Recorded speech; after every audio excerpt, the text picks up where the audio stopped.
Assalamualaikum semuanya. Assalamualaikum teman-teman juga. Nama saya Wiradika Putra Anugrah 19 NIM 1904039 dari kelas Teknik Industri B. Video ini saya buat untuk memenuhi tugas UAS dari mata kuliah pengetahuan bahan oleh Ibu Nur Hayati Sembiring. Adapun materi yang saya bawakan tentang video ini adalah tentang penyintaran dan metalurgi bubut. Oke, langsung saja untuk melihat penjelasan videonya. Mari kita swipe up. Oke teman-teman, langsung saja di sini saya akan menjelaskan materi tentang logam dan paduan dibuat dengan metalurgi bubuk. Yang dimana topik yang kita bahas itu adalah komponen mesin sinter terbagi menjadi 3 subbagian, yaitu komponen mesin sinteran dari besi, komponen sinteran bukan dari besi, dan bahan komposit tahan panas. Sebelum masuk ke topik pembahasan, saya ingin memberitahu apa sih itu perbedaan metalurgi bubuk dan sinteran. Jadi, metalurgi bubuk atau paduan metalurgi merupakan proses pengerjaan logam di mana part atau komponen diproduksi dari serbuk logam. Proses pengerjaan sendiri yakni serbuk logam ditekan menjadi bentuk yang diinginkan atau yang kita kenal dengan istilah pressing. Selanjutnya, serbuk yang tertekan tersebut dipanaskan supaya saling mengikat dan menjadi rigid. Nah, ini yang kita kenal dengan proses sinteran. Jadi, kita simpulkan bahwa sinteran adalah proses di mana serbuk memasuki proses pemanasan dan penekanan atau sesudah penekanan kemudian menghasilkan pengikatan partikel halus. Masuk ke topik pembahasan komponen mesin yang disinter. Jadi, komponen mesin yang terbuat dari besi adalah komponen yang paling banyak dibuat dengan metode penyinteran. Hal ini karena merupakan besi itu dapat kita peroleh sifatnya mendekati sifat baja dengan menambahkan atom C. Umumnya, komponen mesin yang diproduksi dengan cara disinter yaitu komponen yang memiliki ukuran kecil di dalam sebuah mesin. Contohnya seperti gill, wheel, piston, dan yang lainnya. Namun, sekarang seiring perkembangan teknologi, produksi dengan cara penyinteran sudah dicoba dengan komponen mesin yang memiliki kepadatan yang lebih tinggi atau memiliki ukuran yang lebih besar. Masuk ke sub A, komponen mesin sinteran dari besi. Jadi sebagai bahan baku biasanya yang dipakai adalah bubuk besi yang dibuat dengan pereduksian karbon dari magnetin dan bubuk kerak gilingan.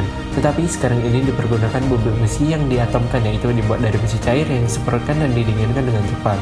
Sebelumnya 70% komponen besi yang terbuat dari besi itu dimanfaatkan sebagai bahan baku dari komponen mesin mobil. Lainnya itu seperti kebutuhan listrik rumah tangga dan mesin jahit rumah tangga.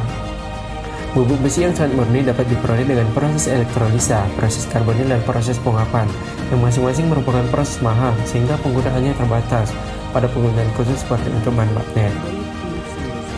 Pada grafik ini bisa kita lihat bagaimana hubungan massa jenis sinteran dan sifat-sifat mekanik dari berbagai bubuk besi yang disinter pada suhu 1100 derajat Celcius selama 1 jam dalam aliran hidrogen. Nah, di sini bagaimana suhu ini mempengaruhi kekerasan dan kekuatan tarik. Kekerasan dan kekuatan tarik meningkat sebanding lurus dengan massa jenisnya. Pada umumnya massa jenis dari sinteran itu berkisar 20 gram dan kekuatan tariknya itu berkisar 20 kgf dan perpanjangannya itu berkisar 8%. Masuk ke sub B, komponen mesin sinteran bukan dari besi. Di sini terdapat dua. Yang pertama itu paduan tembaga dan yang kedua itu paduan aluminium.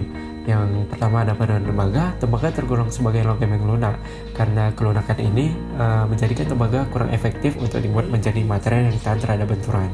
Selain itu, warna tembaga yang kemerahan dan akan berubah menjadi kehijauan saat terkena udara menjadikan penampilannya kurang menarik jika dijadikan sebagai komponen luar pada mesin.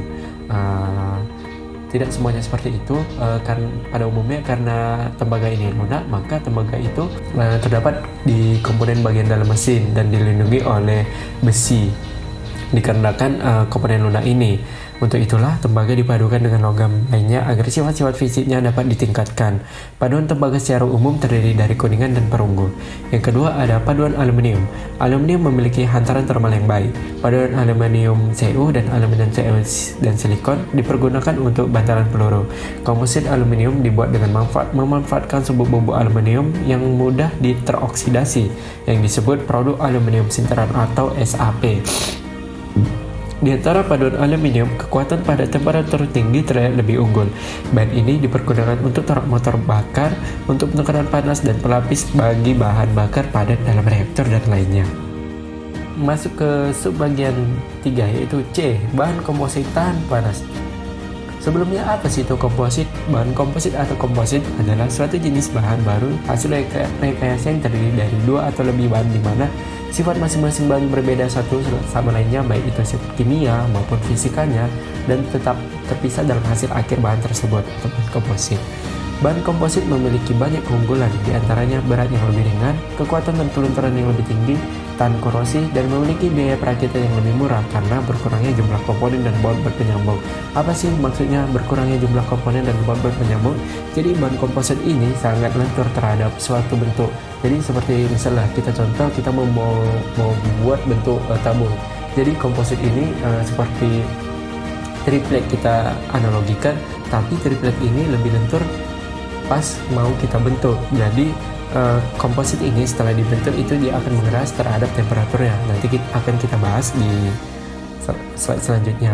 Jadi bahan yang digunakan dalam proses produksi berupa serbuk dan serat aluminium matrik, Al2O3, partikel serta SiC whisker. Pembuatan spesimen dengan teknik metalurgi serbuk menggunakan bahan baku yaitu aluminium fine powder. Nah, di sini bagaimana di sini bisa kita lihat bagaimana panas itu mempengaruhi kekerasan dan kekuatan tarik pada komposit.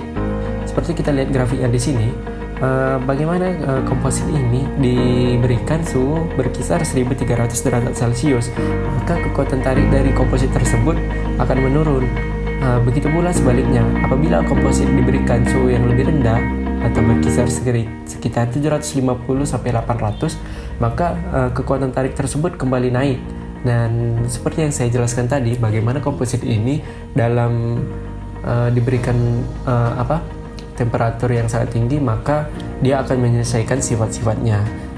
Dan karena sifatnya itu, pengaplikasian dari komposit sendiri ini diaplikasikan pertama kali di Amerika Serikat, yaitu pada pesawat AF-8D yang mempunyai kandungan bahan komposit sekitar 27% dalam struktur rangka pesawat pada awal tahun 1980-an. Mungkin ini saja yang bisa saya jelaskan teman-teman. Apabila ada yang ingin ditanyakan, bisa dicek di sini line, email atau Instagram. Lebih kurangnya saya mohon maaf apabila ada kesalahan itu dari saya sendiri. Wabillahi wa taufiq wal hidayah. Assalamualaikum warahmatullahi wabarakatuh. Mungkin itu saja yang bisa saya jelaskan tentang materi saya, yaitu metalurgi bubuk dan penyintaran. Semoga teman-teman tahu dan lebih paham apa itu metalurgi dan penyintaran. Dan semoga video ini dapat bermanfaat bagi kehidupan kalian serta bagi semua tugas-tugas kita semua. Oke, itu saja yang bisa saya sampaikan. Assalamualaikum warahmatullahi wabarakatuh.